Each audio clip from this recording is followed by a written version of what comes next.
Bienvenue sur le podcast Connexion Primordiale. On balade avec Paul. Nouveau format, on va faire plus court parce que je vous ai dit qu'il faut que je respire par le nez. Et soit je respirerai beaucoup plus lentement pour ne parler que quand j'expire, soit voilà, ça va être un peu galère. En même temps, aujourd'hui, c'est le premier jour où il fait plus froid. Ça ne m'empêche pas d'être pieds nus, mais ma respiration, ça fait de la buée. Ça fait le dragon. C'est le signe que l'hiver arrive. La fumée qui sort de la bouche quand on expire. Oui, ma fille aînée disait que ça faisait le dragon, le souffle du dragon.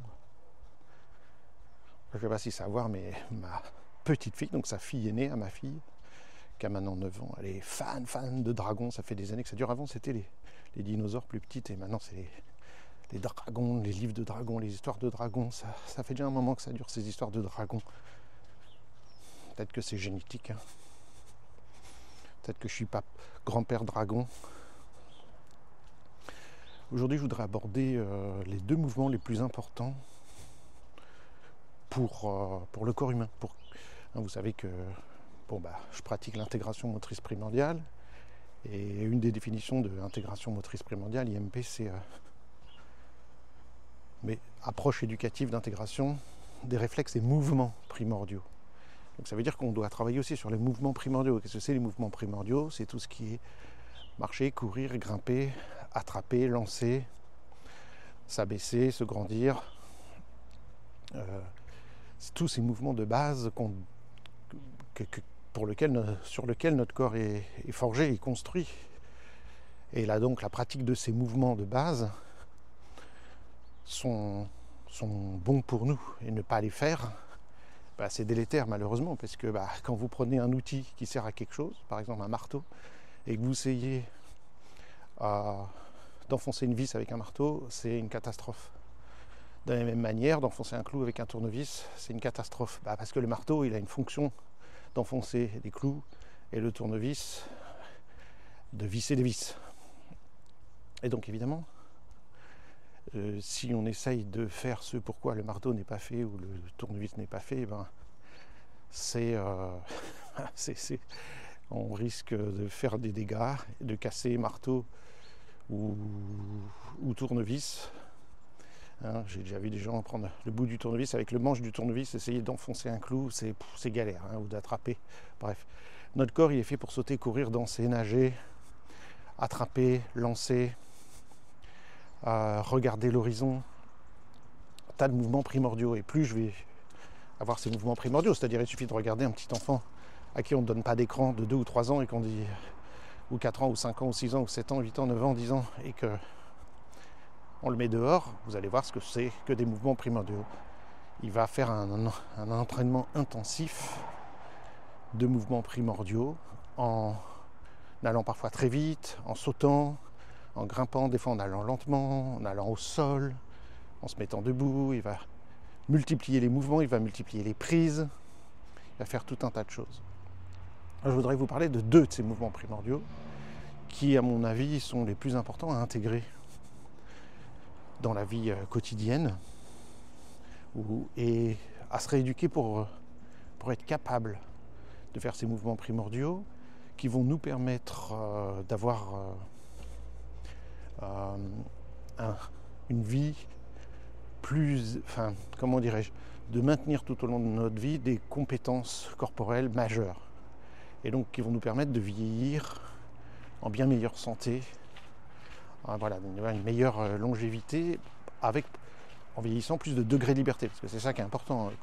Quand je serai âgé, je veux être capable de continuer à prendre mes arrière-petits-enfants dans les bras, à faire mes courses moi-même et à les porter, à m'asseoir, à aller aux toilettes, à me couper les ongles des orteils, etc.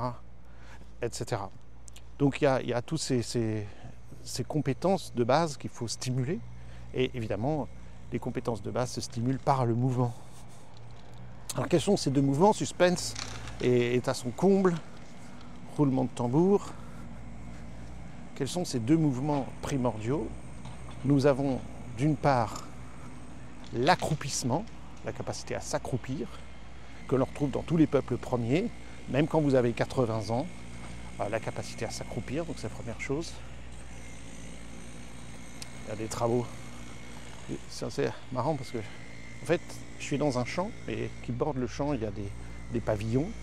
La dernière allée de pavillons qui borde le champ, et puis là, tout le monde s'est mis à faire des travaux en bordure de son pavillon. Il y en a un qui coupe sa haie, l'autre qui fabrique son garage, enfin qui se fait faire un garage. Alors du coup, il y a des camions et tout en plein dans les champs. Et carrément là, le camion et la benne sont dans les champs. Enfin là, c'est un champ en jachère, hein, c'est plutôt un terrain vague. Donc premier mouvement, l'accroupissement, et deuxième mouvement, la brachiation, qui est notre deuxième mode de déplacement. Vous savez que nous sommes des grands singes, nous faisons partie des grands singes, nous sommes des primates. Il y a 5 grands primates sur la planète à ce jour, hein, bien sûr, il y en a eu d'autres, mais à ce jour, il en reste 5. Les plus proches de nous sont les bonobos et les chimpanzés, qui s'appellent Pan. Voilà, nous on est Homo, eux c'est Pan. Et puis on va avoir les gorilles, on va avoir les orang-outans, et puis le 5e grand singe chez nous. Donc voilà, il y en a 4 autres en plus de nous. 5 grands singes sur la planète. Je répète, chimpanzés, bonobos, on devrait dire d'abord bonobo, il est plus proche de nous par son comportement, les chimpanzés, qui sont comme 2 formes de chimpanzés différents, hein, donc ils ont été différenciés que récemment, mais parce qu'ils étaient très proches, ils ne vivent pas au même endroit, mais leur comportement est différent. Le comportement est différent. Les chimpanzés sont beaucoup plus agressifs et les bonobos sont beaucoup plus affectueux. Et il y a d'autres changements. Ça vaut la peine de lire le livre de Frank Forensich que nous avons publié sur Ressources Primordiales. Le livre de Frank Forensich, L'animal exubérant, il parle bien dedans de cette distinction et que souvent on a pris pour modèle les chimpanzés quand parfois il aurait mieux fallu. C'est Hans de Waal, qui est un grand primatologue, qui est décédé, je crois, l'année dernière, en 2024, qui était un des plus grands spécialistes des bonobos au monde et qui a écrit des tonnes de livres. Hans de Waal, je vous encourage à les lire, c'est époustouflant, c'est passionnant. Voilà. Et il y a un petit résumé dans un des chapitres du livre L'animal exubérant qui est très intéressant, où Franck parle de l'entraînement du chimpanzé et l'entraînement du bonobo. C'est pas du tout la même chose, hein, et dans la coopération, le bonobo, l'autre est dans la compétition, le chimpanzé, et que nous parfois on a pris le modèle sur le chimpanzé en disant regardez, les chimpanzés sont agressifs, c'est normal qu'on soit agressif, c'est notre modèle, alors qu'on aurait pu prendre le modèle sur les bonobos. Enfin bref, c'est passionnant. Tous ces grands singes ont 2 modes de déplacement. Je suis en train de me dire que et pas avoir assez de temps pour parler des 2, l'accroupissement et la brachiation. Donc il va falloir faire un choix. Là je suis reparti sur la brachiation, alors on va dire qu'aujourd'hui on va mettre plus l'accent sur la brachiation et on parlera de l'accroupissement qu'on partage avec tous les peuples premiers une autre fois. Donc la brachiation, c'est le mouvement. Pardon, tous les grands singes font 2 types de mouvements, de déplacements, 2 types de déplacements, pardon. La brachiation et la bipédie. La bipédie, vous la connaissez bien, c'est marcher sur ses 2 pieds. Et la brachiation, c'est de passer de branche en branche. Alors, un peu comme Tarzan, si vous voulez. Donc vous savez que ces grands singes passent de branche en branche, en s'agrippant plutôt avec les mains, mais parfois, s'il faut, en s'aidant avec les pieds. Ces grands singes sont aussi capables de descendre des arbres, et d'accéder à la bipédie, de marcher sur leurs 2 pattes ou jambes, je ne sais pas comment on dit chez les singes. Je sais que chez les chevaux on dit jambes, mais chez les singes je ne sais pas, on va dire les pattes arrière. Mais quand les singes marchent sur leurs 2 pieds, sur leurs pattes arrière, vous savez bien qu'ils ont une démarche, qu'est-ce qu'on dit, simiesque. Leurs hanches, leurs articulations de la cheville, leurs orteils. Par exemple, nous en IMP, on connaît bien des réflexes qui s'appellent le réflexe d'agrippement plantaire. Chez eux, le réflexe d'agrippement plantaire est actif toute leur vie, ce qui fait qu'ils peuvent agripper les branches avec leurs pieds et se passer de branche en branche avec les pieds, ce que nous ne pouvons pas faire. Et que nous, on a inhibé ce réflexe d'agrippement plantaire. On a développé un autre réflexe qui s'appelle le réflexe de Babinski, qui met le pied en extension, qui est très connu, ce réflexe de Babinski. Et ce qui va nous permettre de marcher et de courir. Et ça, c'est une des spécialités humaines parmi les grands singes, c'est que nous sommes capables de courir. Eux, ils peuvent marcher, et parfois marcher vite, attention. Hein. Si vous avez un chimpanzé qui vous court après, ou un gorille qui vous court après, faites gaffe à vous. Mais ils ne vont pas courir longtemps. Et comme vous le voyez, ils ne sont pas très à l'aise, ils ne vont pas courir souvent, ils vont descendre d'un arbre, passer d'un arbre à l'autre en marchant, et vous voyez bien comment ils font, ils marchent sur leurs deux pattes arrière en s'aidant aussi, parce qu'ils ont des très longs bras qui touchent le sol, en s'aidant aussi de leurs pattes avant. Donc ça, c'est une capacité de bipédie que nous avons développée particulièrement, avec le fait qu'on a perdu nos poils, qui nous permet de transpirer, et de courir extrêmement longtemps. Je vous rappelle qu'on est le 3e plus grand coureur de la planète. Le numéro 1, ce sont les loups, qui peuvent courir des jours durant et faire des centaines de kilomètres en une journée, suivi des chevaux. Et en 3e position, aux dernières nouvelles, ce sont les humains qui ont ces capacités de courir sur de très longues distances. Tout le monde me dit toujours, mais non, c'est le guépard. Le guépard, c'est celui qui court le plus vite. Mais le guépard, c'est Usain Bolt. Il court très vite sur 10 secondes. Et ensuite, le guépard doit se reposer plusieurs heures pour recommencer. Et après quelques sprints comme ça, il lui faut plusieurs jours. Et c'est pour ça qu'ils sont tout maigres, les guépards. Ils attrapent rarement leur proie. C'est très difficile parce que les gazelles, elles, peuvent courir beaucoup plus longtemps. Et donc les guépards se fatiguent très vite. Alors oui, ce sont les plus rapides, mais ce ne sont pas des coureurs de fond. Nous sommes le 3e coureur de fond de la planète. Aujourd'hui, il y a les modes des ultra-trails. Là, on était en stage, il y avait une dame qui nous parlait de son trail de 160 km, voilà, court 160 km. Et vous savez très bien que les gens qui font de l'ultra-trail, aujourd'hui il y a la mode, il y a des magazines dans les journaux, rien que pour ça, c'est vous dire le nombre de gens qui s'intéressent à au-dessus des marathons. Et ces gens courent, non seulement ils courent 100 et quelques kilomètres, mais ils le font dans le désert, dans la montagne, avec des dénivelés de fou, où cette dame faisait ses 160 km en autonomie, c'est-à-dire en emportant avec elle nourriture, eau et tout ce dont elle a besoin pour faire ses 160 km. Il n'y a pas de ravitaillement, donc c'est encore une autre aventure. Ça, l'humain est capable de faire ça. Alors oui, les chevaux sont plus forts que nous, et les loups, mais sinon, voilà, numéro 3. Donc on a une grande capacité de bipédie, de marche, mais les autres singes ont cette capacité assez réduite, et donc leur mode primaire de déplacement, c'est ce qu'on appelle la brachiation, d'utiliser leurs bras pour aller de branche en branche. Il se trouve que nous avons gardé cette brachiation, c'est-à-dire que l'organisation de notre épaule, de notre clavicule, est similaire à ces grands singes, avec la capacité de grimper. Et d'ailleurs, il suffit de voir n'importe quel petit enfant et de lui en laisser le loisir, et il grimpe. Tous les bébés grimpent. D'ailleurs, les bébés à la naissance ont un réflexe d'agrippement palmaire, donc de la main très fort, et dès la naissance, vous pouvez véritablement prendre un bébé, mettre vos doigts dans ses mains, il va agripper vos mains, et vous pouvez soulever le bébé littéralement, et le soulever complètement dans l'air, et il ne sera tenu que par ses mains dans vos doigts. Donc c'est une capacité d'agrippement très forte. L'organisation de notre épaule nous permet ça. Et partout en ville, on coupe les branches basses des arbres pour éviter que tout le monde aille grimper dans les arbres, parce qu'une des passions des enfants, c'est de grimper aux arbres. Et je suis sûr que parmi vos meilleurs souvenirs d'enfance sont les souvenirs où, en tout cas c'est mon cas, d'aller grimper dans le cerisier de ma grand-mère et d'y passer des heures à bouffer des cerises ou des pruniers ou des tas d'autres arbres, et de grimper haut dans les arbres, ce qui m'a valu quelques bonnes gamelles et quelques voyages à l'hôpital quand j'étais petit, d'avoir grimpé dans des arbres et des branches qui cassent, parce que j'ai vite appris, mais bon, après 2 hospitalisations quand même, qu'il ne faut pas mettre tous ses œufs dans le même panier. Il ne faut pas que nos 2 mains tiennent la même branche. Chaque main doit tenir une branche différente, de sorte que s'il y a une branche qui casse, on a une autre main pour se rattraper. Ça s'appelle la brachiation. Et aujourd'hui, n'importe quel enfant adore faire ça. C'est une passion des humains de grimper dans les montagnes, grimper. Regardez le nombre de salles d'escalade qu'il y a partout autour des villes.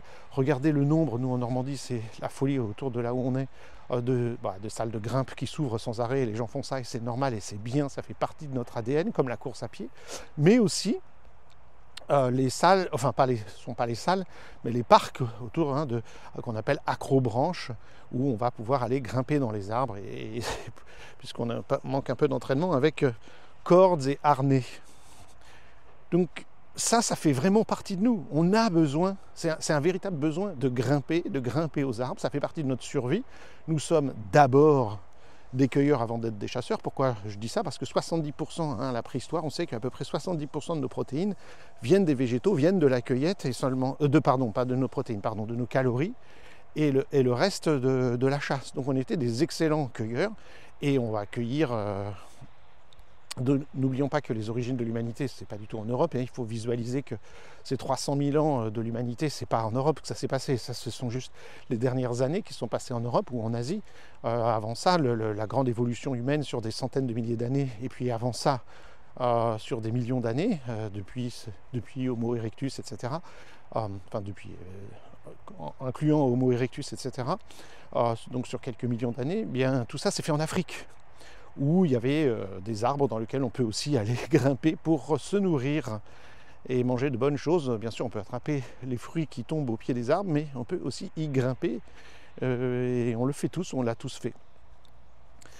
Donc cette brachiation est très importante, ça va permettre de stimuler ce qu'on appelle un réflexe de vie qui s'appelle l'étoile à 6 branches, qui a été décrit en premier par une danseuse qui a créé une méthode qui s'appelle le BMC, Body Mind Centering, qui est Bonnie Belbrinch-Cohen, une femme extraordinaire, très âgée aujourd'hui. Je ne connais pas son âge exactement, mais... et dans les années 70, elle a mis au point cette approche qui est géniale pour les danseurs, et c'est la première qui a parlé des réflexes dans la constitution du mouvement. C'est vraiment la première au monde à avoir parlé de Shem. Nous, on n'a fait que reprendre sa terminologie. Bon, en anglais, c'est le mot pattern qu'elle utilisait, qui sont basés, voilà, elle dit le danseur utilise différents patterns, schèmes, sur lesquels il se base pour créer ses mouvements de danse. Et ces schèmes sont, et c'est elle la première qui l'a identifié, sont les mouvements de base du nouveau-né. Et le nouveau-né, et elle a parlé de réflexes archaïques, etc., a en place un certain nombre de schèmes. C'est elle qui a décrit tous ces schèmes de base. Et c'est vraiment une pionnière. C'est un travail qui m'a passionné à étudier quand j'ai débuté. On a vendu des centaines de son livre que j'adore, qui s'appelle Sentir, ressentir et agir, qui s'adresse aux danseurs à la base. C'est une compilation d'articles. Et puis toute la fin du livre, je crois que c'est à partir de la page 224, un truc comme ça, 220, s'appelle l'alphabet du mouvement. Ça vous dit sans doute quelque chose. C'est le nom du premier stage IMP. C'est pour honorer Bonnie Belbrinch-Cohen et son travail. L'alphabet du mouvement sont les réflexes archaïques primordiaux. Et elle parle beaucoup évidemment de la brachiation, de l'accroupissement et de tout un tas de choses. Donc Bonnie Belbrinch-Cohen, elle a parlé de cette étoile à 6 branches ou de radiation du nombril, comme elle le dit, où le mouvement part du centre pour aller vers la périphérie.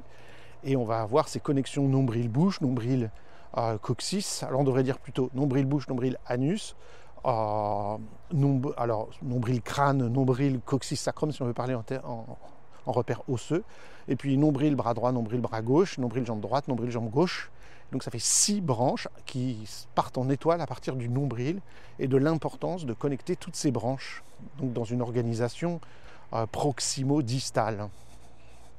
Donc ça c'est absolument majeur, cette notion-là. Et dans cette idée-là, il faut brancher ces branches du haut, ces branches du bas, et les deux meilleurs mouvements sont la brachiation pour le haut et l'accroupissement pour le bas. Évidemment, le mouvement qui connecte le haut et le bas, c'est la marche. Quand je marche, mes jambes et mes bras jouent en alternance avec la colonne vertébrale qui sert de point de pivot autour duquel tournent les ceintures scapulaires et la ceinture pelvienne. Donc évidemment, la marche est le mouvement fondamental, mais ça, il n'y a pas besoin de vous le dire, et on l'a déjà dit quand on a parlé des resets de Tim Anderson, où il dit que la marche est le reset de tous les resets. J'en ai parlé suffisamment. Si vous voulez entendre parler de la marche, reportez-vous à l'épisode qui doit s'appeler reset numéro 4 et 5. Je crois que ça a été dans un même épisode. Et donc là, on veut parler de le mouvement le plus important pour les deux branches du bas, et le mouvement le plus important pour les deux branches du haut. Donc j'ai décidé que les deux branches du bas, on en parlera une autre fois, donc l'accroupissement. Donc là, je vais terminer avec la brachiation. Donc la brachiation, c'est la capacité à se suspendre à partir des mains. Pourquoi c'est important? Parce que quand j'agrippe avec ma main, réflexe d'agrippement palmaire, je vais connecter cette main à l'épaule, puisque c'est l'épaule qui fait le mouvement, qui maintient ça. Et cette épaule est connectée au nombril, au centre du corps. En tout cas, ça doit être le cas.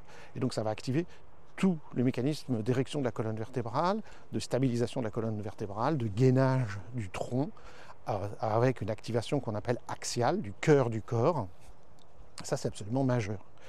C'est-à-dire que, en termes réflexes, la main va être capable de saisir la branche pour s'y suspendre, et l'épaule va être souple et relâchée, et le centre du corps connecté et disponible pour tout mouvement de stabilisation qu'on doit faire, ou de mobilisation, puisqu'on a vu que pour Tim Anderson, mobilisation et stabilisation, c'est la même compétence en fait.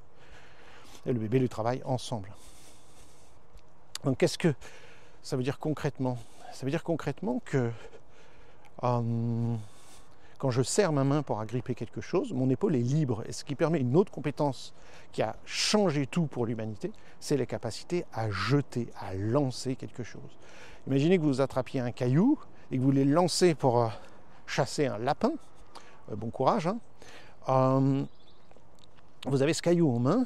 Vous voulez, on va faire un truc pour végétarien que j'ai été pendant plus de 20 ans, pour lancer un caillou dans l'eau et faire des ricochets, voilà.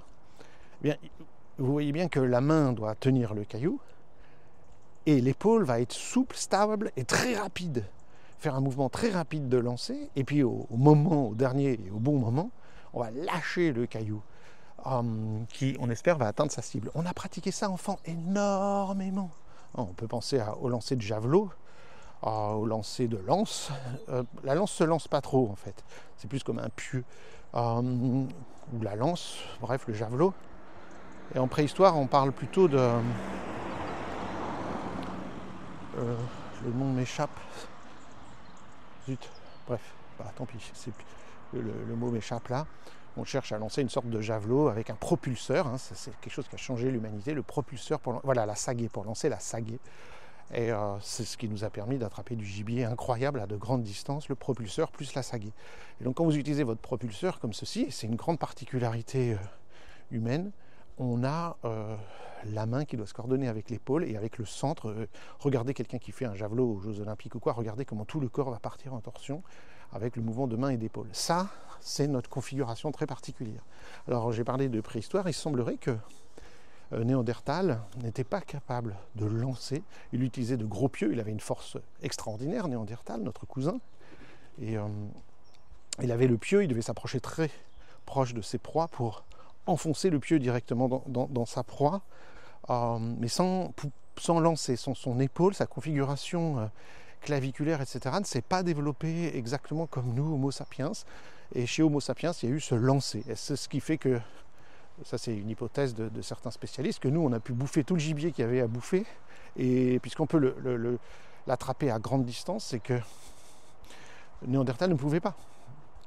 Et que du coup, comme on est arrivé chez Néandertal, c'est nous qui sommes venus chez Néandertal, on est venu d'Afrique, Néandertal était là depuis des centaines de milliers d'années, 400 000 ans exactement, donc nous on est arrivé là, on s'est mis à chasser, et sans doute on a pris tout le gibier pour nous avant que Néandertal puisse le bouffer lui-même, et donc s'est retrouvé à mourir de faim. Alors, c'est une hypothèse assez plausible, grâce à nos capacités de lancer, donc qui découlent de la brachiation. Cette brachiation est essentielle pour la bonne santé de la main, de l'épaule, de la colonne vertébrale, puisqu'on va aller créer cette stimulation de torsion, de gainage de toute la colonne vertébrale. Alors on pourrait se dire, ok, d'accord, c'est valable pour les sportifs. Et non, dès qu'on va utiliser notre main pour écrire, par exemple, puisqu'on va demander à nos enfants d'écrire, et ce, des heures par jour pendant des années à l'école, eh bien, si cette brachiation, entre guillemets, ces réflexes liés à la brachiation ne sont pas bien intégrés, eh bien, on va créer de la tension dans cette chaîne qui est doigt, main, épaule, centre du corps. Et si on crée des tensions là, eh bien, on va inhiber l'acte d'écriture, on va inhiber ce qu'on appelle la coordination oculomotrice, avec toutes les gènes que ça implique en écriture, en manipulation. Et quand l'écriture est affectée à l'école, vous savez ce que ça veut dire, ça crée beaucoup de problèmes. Alors de nos jours, on donne un ordinateur, une ergothérapeute, une assistante, bref. Mais bon, c'est pas la panacée, puisque j'apprends pas à développer mes compétences et je ne développe pas ces compétences-là. Il suffit de voir comment la plupart des enfants aujourd'hui tiennent leur stylo pour écrire, qu'ils soient droitiers ou gauchers, comment ils s'agrippent au niveau du stylo pour comprendre que tous ces réflexes, main, épaule, centre du corps, ne sont pas en place. et qu'il va être important de les activer. Alors nous, pour ça, on va regarder les réflexes de la main, les réflexes du bras, les réflexes du tronc. On va voir comment ça se coordonne avec les réflexes agonistes, antagonistes, etc. Tout ça, c'est ce qu'on enseigne en IMP. Évidemment, on vous encourage à vous former, que vous soyez orthophoniste, psychomotricienne, ergothérapeute, évidemment aussi les kinésithérapeutes, etc. Donc de comprendre comment tout ça fonctionne et de pouvoir observer tout ça et intervenir sur tout ça, bien entendu. Donc, pourquoi ça va être important la brachiation? Donc ça va être important évidemment que nos enfants aient des expérimentations de brachiation pour avoir un bon fonctionnement de toute cette chaîne kinétique à main, épaule, centre du corps. Mais ça va être également important pour la personne âgée, parce que vous savez très bien que, sinon vous reportez-vous, alors c'est un autre épisode que j'ai fait où je parle de longévité, de tout un tas de paramètres très importants là-dessus. Un des paramètres les plus étudiés en médecine et les plus prédictifs, c'est la force des doigts. Quand on va perdre la force des doigts, chez une personne âgée, c'est ce que les médecins appellent le test de la poignée de main.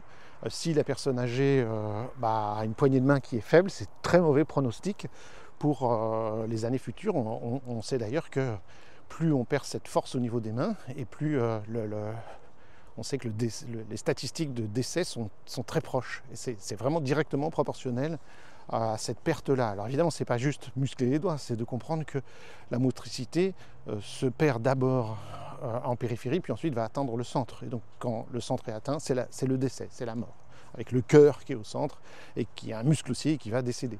Donc plus on va renforcer la connexion centre-périphérie, plus on va, et aujourd'hui la science est très claire là-dessus, plus ça veut dire, en gros, plus la personne est musclée, fait du renforcement musculaire et utilise ses muscles de manière adéquate, et plus elle va vivre vieille et en bonne santé. Donc ça, c'est absolument évident. Donc il est très important de garder ce renforcement musculaire de centre-périphérie, et une des meilleures choses, les deux meilleures activités pour ça, c'est l'accroupissement d'un côté, ce qu'on appelle le squat. En gym, c'est juste le mot anglais pour dire accroupissement, mais évidemment, accroupissement, ça fait beaucoup de syllabes. Squat, c'est une seule syllabe, alors tout le monde dit le mot squat, squatter, mais c'est accroupir, s'accroupir, accroupissement, en bon français. Mais il faut faire un effort pour dire ce mot. Et ça, on en reparlera une autre fois, mais donc la brachiation, ça va être quelque chose de majeur. Donc ça veut dire que vous imaginez bien que la personne âgée qui est capable de se suspendre, qui serait capable de se suspendre, qui est toujours capable de cueillir, tout son corps est actif, centre et périphérie, depuis la force des doigts, la force de l'épaule, le gainage du centre, la colonne vertébrale érigée comme il se doit, etc. Et à ce moment-là, c'est le meilleur gage de la bonne santé posturale, musculaire, etc. Donc, il va être majeur d'une part pour nous en intégration motrice primordiale. Je vous rappelle que on ne se contente pas, nous, de travailler sur les réflexes, on va aussi intégrer les réflexes en utilisant différents types de mouvements pour intégrer ça dans une motricité globale. Masgoutova, elle dit toujours, intégration des réflexes dynamiques et posturaux dans l'ensemble de la motricité globale du corps. Là, ça peut, dans l'ensemble de motricité globale, c'est un peu redondant, mais elle insiste là-dessus, sans arrêt. C'est dans l'ensemble du corps, dans l'ensemble de la motricité du corps qu'il faut réintégrer les réflexes. Et pour ça, on ne peut pas se contenter d'inhiber les réflexes. C'est la grosse différence qu'on peut faire. Beaucoup d'écoles cherchent à inhiber les réflexes par magie. Sur les réseaux sociaux, on voit ça, abracadabra, clic-clac, je t'inhibe tes réflexes. Mais entre inhiber et intégrer, il y a une énorme différence. Donc, intégration motrice primordiale. Notre but premier, c'est l'intégration. Et dans cette notion-là, on va y avoir tout un tas de choses qu'on va faire pour reconnecter main, épaule, centre du corps. Alors, première chose qu'on peut faire, évidemment, on va dire, va faire grimper tout le monde aux arbres. Effectivement, quand c'est possible, c'est une très bonne chose. Aller faire de l'escalade, quand c'est possible, c'est une très bonne chose. Mais en général, les gens n'ont ni la force dans les doigts, ni la force dans l'épaule. Quand je dis c'est force, stabilité, mobilité dans les doigts, dans l'épaule, dans le centre du corps, et puis évidemment les jambes sont impliquées aussi pour y arriver. Donc il va y avoir toute une progressivité. Alors cette progressivité, je l'ai appris auprès de Cathy Bowman, cette célèbre biomécanicienne américaine qui a écrit plusieurs livres. On en a publié on a publié 2 de ses livres. Va nu-pied d'une part, comme son nom l'indique, qui s'intègre sur le pied, pied, posture et santé, sous-titré ce livre. Et d'autre part, Grandir sauvage, dans lequel elle explique, c'est aussi l'importance de la brachiation, dans le livre aussi je crois que la première fois que j'ai vraiment entendu ce terme brachiation, c'était dans L'animal exubérant de Frank Forensich, que j'avais lu évidemment en anglais bien avant qu'on le traduise et qu'on décide de faire une maison d'édition pour traduire ce genre de livre. Donc dans L'animal exubérant, il parle de l'importance de la brachiation pour la bonne santé humaine. C'est évident, Cathy Bowman dit la même chose, tous les experts sont d'accord sur le sujet, c'est un des mouvements de base. Parce que ça va impliquer la bonne brachiation, ce qu'on pourrait appeler les pompes, les tractions, des tas de mouvements de musculation. Quand vous êtes capable de faire de la brachiation, de vous suspendre et de passer de branche en branche, en quelque sorte, vous avez un renforcement musculaire global fonctionnel de toute la partie haute du corps, quand l'accroupissement sera l'équivalent, et la marche, pour la partie basse du corps. Donc ça, c'est absolument essentiel. Donc, c'est foiré pour mon histoire d'épisode plus court. Dès que je m'embarque dans un sujet, ça prend plus de temps que prévu. Parce qu'il y a toutes les connexions de toutes les choses. Donc, première chose qu'on va faire, nous, c'est d'une part aller observer les différents réflexes archaïques associés à toute cette chaîne kinétique main, épaule, centre du corps. Et croyez-moi qu'il y a un certain nombre de réflexes ici. Pour en citer 3 ou 4, on a l'agrippement au niveau de la main. Bon, j'avais coupé le micro sur une centaine de mètres le long de la route. Donc du coup, je ne sais plus exactement où j'en étais, mais l'idée c'est qu'on va d'abord regarder les réflexes. Par exemple, au niveau de la main, on va avoir des réflexes comme l'agrippement de la main. Au niveau de l'épaule, il va y avoir aussi un certain nombre de réflexes, comme le réflexe très important qui s'appelle le réflexe de soutien des mains, ou le réflexe paume-bouche de Babkin, ou aussi un réflexe hyper important, ça s'appelle le réflexe de traction des mains, des bras, qui est très important, qui connecte très précisément la main à l'épaule et à tout le bras. Donc on va regarder ces réflexes-là. On va regarder aussi les réflexes de connexion au centre. Donc on a évidemment la fameuse étoile à 6 branches, radiation du nombril qu'on appelle. On va avoir aussi des réflexes très importants comme le réflexe spinal de Pérez, spinal de Galland, réflexe de redressement statique. Un autre réflexe très important qui est un réflexe de vie au niveau du tronc qui va s'appeler le réflexe de retournement segmentaire. Donc on va regarder tout ça, on va regarder cette connexion main, épaule, centre du corps. Et évidemment, si nécessaire, on va stimuler ces connexions par différentes activités. Alors quelle activité avons-nous à notre disposition? Alors on pourrait dire que la première activité, c'est les mouvements de base du bébé, c'est-à-dire la motricité primordiale et ce qu'on appelle en particulier en IMP les resets ou les réinitialisations motrices primordiales. Et pour ce faire, on va avoir quelques mouvements majeurs. Donc reportez-vous aux épisodes où je parle des resets s'il y a besoin, mais il va y avoir plusieurs choses majeures. On pourrait dire que ils sont tous importants évidemment, mais un majeur par rapport à la brachiation, ça va être les balancements avant-arrière à partir de la position quadrupédique. Quand on est à 4 pattes et qu'on se balance d'avant en arrière, on va avoir les doigts bien écartés au sol et on va activer l'épaule fortement, le gainage du centre du corps fortement, tout en ouvrant bien les doigts, en détendant bien les doigts, en activant le poignet à chaque mouvement. Et donc on a une activation doigt, poignet, stabilisation des coudes, mobilisation de l'épaule et gainage très fort du centre du corps. Et par la pratique de ces mouvements avec différentes variations, on a plus d'une dizaine de variantes qu'on va pouvoir faire de ce balancement. Eh bien, on va connecter main, bras, épaules, centre du corps. Et ça, il va y avoir des adaptations possibles. Si on est une personne âgée, si on ne peut pas se mettre en sol à 4 pattes, on va pouvoir le faire debout, en s'aidant d'une chaise, d'un dossier de chaise, etc. Donc ça va être possible à tous les niveaux de pratiquer ça.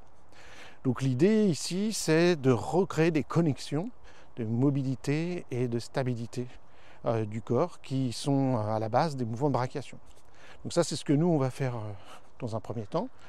Et on va équilibrer les différents réflexes s'il faut avec nos techniques tactiles, sensorimotrices et motrices. Encore une fois, c'est là où il faut se former en IMP pour avoir tous les détails de tout ça.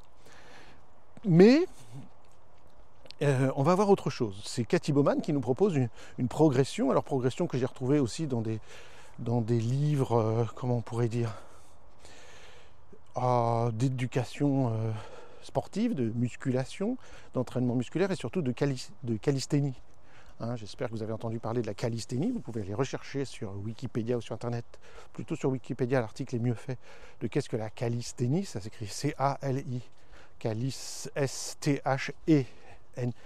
Ça a été un mot inventé par un Français au 19e siècle. Il proposait calisthénie pour les jeunes filles, parce que pour les garçons, on avait d'autres types d'entraînement, et proposait des calisthénie pour les jeunes filles, vers 1800 et quelques.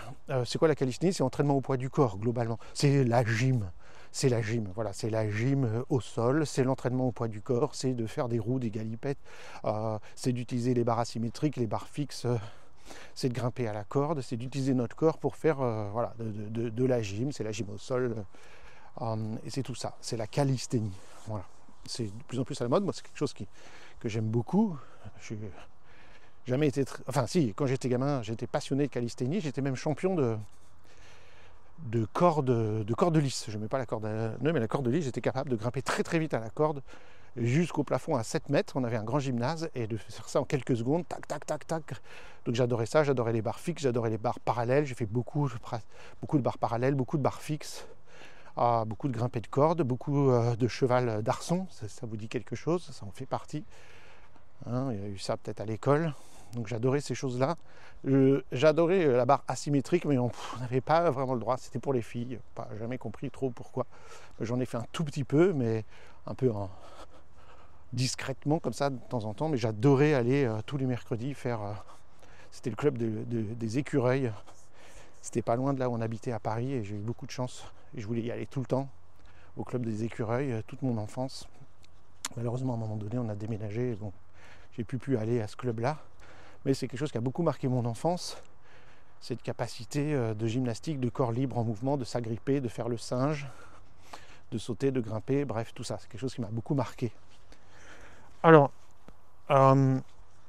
dans la calisthénie, on va utiliser tout le temps ça, et en particulier, il y a les anneaux. Voilà. Et quand vous faites la barre fixe, la barre asymétrique, la barre parallèle, les anneaux, j'ai oublié de dire aussi les anneaux que je pratiquais, que j'adorais. Vous agrippez et vous utilisez vos bras pour vous balancer et vous faites des figures et des machins et des trucs. Donc ça, c'est typique de la brachiation. Tout ça, toutes ces activités que je viens de décrire, corde lisse, corde à nœud, barre asymétrique, barre fixe, anneau, cheval d'arçon, etc., font appel à la brachiation. Tout ça, ce sont juste une manière pour le singe que nous sommes de dire voilà, je fais des trucs d'humain, je ne fais pas le singe. Mais en fait, c'est faire le singe. C'est utiliser la brachiation en permanence, la connexion main, épaule, centre du corps. C'est encore et encore et encore. Et ces gymnastes, je ne parle pas des gens qui font de la muscu. J'ai rien contre. Voilà, qui font. Enfin, quand je parle de la muscu, je voulais dire du culturisme, où le but est de faire des gros muscles. Voilà.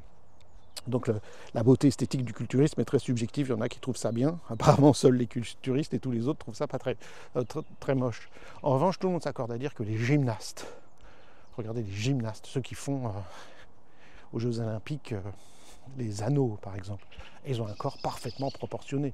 Les femmes qui font la gymnastique au sol, etc., ont un corps parfaitement musclé et proportionné. On retrouve cette beauté du corps humain parfaite, si je puis dire, qui suivent les canons, qui sont plutôt les canons qu'on voit dans les statues grecques, etc., chez les hommes comme chez les femmes. On retrouve cette beauté-là chez, par exemple, les femmes qui font la gymnastique rythmique et sportive, ou chez les femmes qui font de la natation synchronisée. On va retrouver ça chez, c'est très important, tous les circassiens. Voilà. Chez les circassiens, donc les professionnels du cirque, hommes comme femmes, ils ont un corps qui est souple, rapide, musclé, stabilisé, efficace. On retrouve aussi ça chez les grimpeurs et grimpeuses professionnelles. Les femmes sont très très fortes en escalade. Un corps qui est harmonieux, parfait, musclé comme il se doit partout. Ça doit nous poser question. Ces modèles-là sont les modèles des humains qui sont les plus beaux, les plus forts, les plus souples en même temps, et qui ont un entraînement qui est toujours fonctionnel, global, qui implique énormément de brachiation. Vous faites le cirque, et j'ai fait l'école du cirque pendant plusieurs années, avec certains de mes frères, à faire des pyramides, jongler, lasso, qu'est-ce que j'ai appris encore? Toutes les figures, marcher sur les mains, pyramide humaine, tous ces trucs-là. Mais encore et encore et encore, on fait de la brachiation, on utilise la brachiation. Voilà. Donc, dans toutes ces activités-là, ça doit nous poser question. C'est associé à la brachiation. Donc, la brachiation est une activité humaine, basique, indispensable pour notre santé. et en plus qui nous rend beaux, des corps beaux et harmonieux. Et donc là, il va y avoir toute une... Alors, donc, voilà, donc dans toutes ces approches, dans toutes ces gyms, dans toutes ces... il y a des progressions pour arriver à faire tout ça. Hein. Quand vous arrivez à l'école du cirque, quand vous arrivez au cours de gymnastique, quand j'étais petit, ça s'appelait rythmique, GRS, gymnastique rythmique et sportive, c'était pour les filles, maintenant ça ne s'appelle plus comme ça, je crois, donc désolé, il doit y avoir un autre nom. Quand vous arrivez en GRS, etc., on ne vous donne pas, vous arrivez débutant, et puis vous progressez année après année, dans toutes ces approches-là. Quand moi, on allait à la salle de gym des Écureuils, on ne commençait pas, le prof, à dire montez à 7 mètres de haut, sur la corde sans les nœuds, faites des figures folles. Non, il y a une progressivité.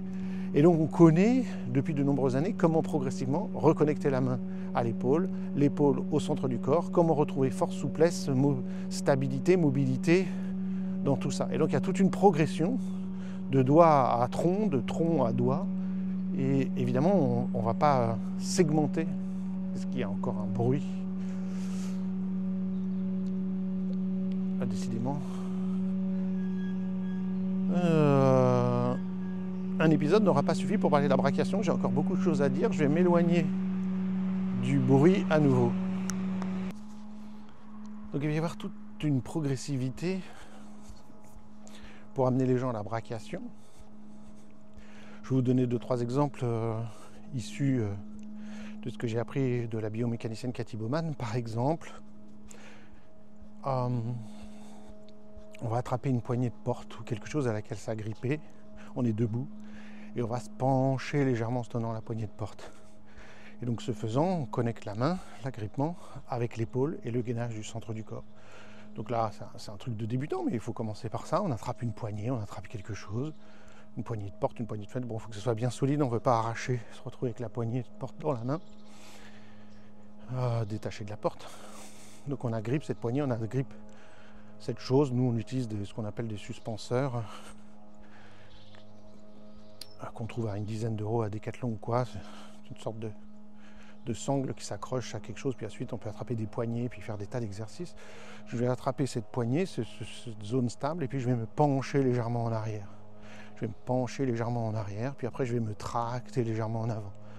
Donc plus je suis proche du mur et donc de la poignée, et plus quand je vais me tracter, il va y avoir un angle qui va grandir, et donc ça va être plus difficile, et plus je m'éloigne mes pieds de la poignée, plus je vais être vertical, et plus l'angle sera petit, et plus ce sera facile. Bon, je crois qu'aujourd'hui c'est grillé où que j'aille, il y a des bruits de tronçonneuses, de travaux, de voitures, c'est infernal, les machines partout.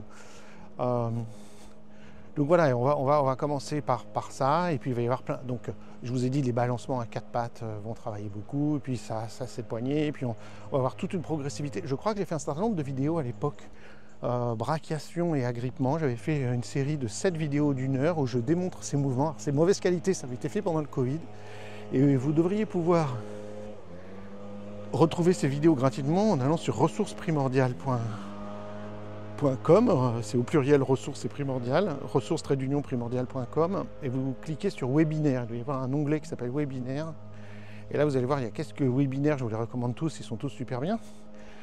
Surtout celui avec Ludivine et Claire sur fixation des objectifs, pratiquer le programme à la maison, etc. Comment on fait pour que les gens pratiquent le programme d'activité chez eux. Ça, c'est un webinaire génial. Et en dessous, tout en bas, vous devez avoir un webinaire gratuit, 0 €, que j'ai fait, où on peut accéder à ces 6 ou 7 vidéos, où je parle de beaucoup de choses, où je fais des démonstrations de plein de trucs. Et en particulier, sauf erreur de ma part, il y a toute la progression par rapport à la brachiation, donc un petit peu chaque jour. Parce que jour 1, je commence par les trucs de base, et puis jour 2, jour 3, jour 4. Voilà, alors il n'y a pas que brachiation, c'est brachiation et accroupissement dans cette vidéo, mélangé avec des tas d'autres choses, bon, dans une qualité plus ou moins bonne, mais bon, on peut voir et entendre quand même suffisamment.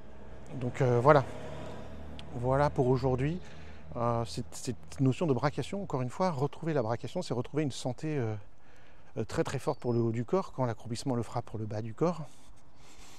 Dans un idéal de longévité maximale, nous devrions être capables, c'est la théorie, si on veut vraiment vivre vie en bonne santé, de s'agripper à des anneaux, à une barre fixe, à quelque chose, et de se suspendre ainsi pendant, tenez-vous bien, 60 secondes. C'est très long, 60 secondes. Mais si vous êtes capable de faire ça, vous vous assurez de bonnes choses pour le futur. Donc il va falloir y aller progressivement, en s'aidant. Par exemple, on s'attrape à la barre ou aux anneaux que nous on a à la maison, on met peut-être une chaise en dessous ou un tabouret, et de telle sorte que tout notre poids du corps n'est pas maintenu, ou les pieds sont posés sur quelque chose. Donc on va pouvoir se suspendre comme ça au début, quelques secondes, qu'on répète plusieurs fois, et puis on fait un petit peu ça tous les jours en passant sous les anneaux ou la barre fixe qu'on peut mettre dans les encadrements de porte. Vous connaissez ça, on trouve ça pour 10 € ou 15 € à Decathlon ou à GoSport ou à un autre magasin équivalent, ou sur le Bon Coin. Je suis sûr qu'il y a plein de gens qui revendent leurs barres qu'ils se voulaient pour faire des tractions. Mais nous, on va se suspendre simplement, et puis on apprendra à se suspendre avec un seul bras.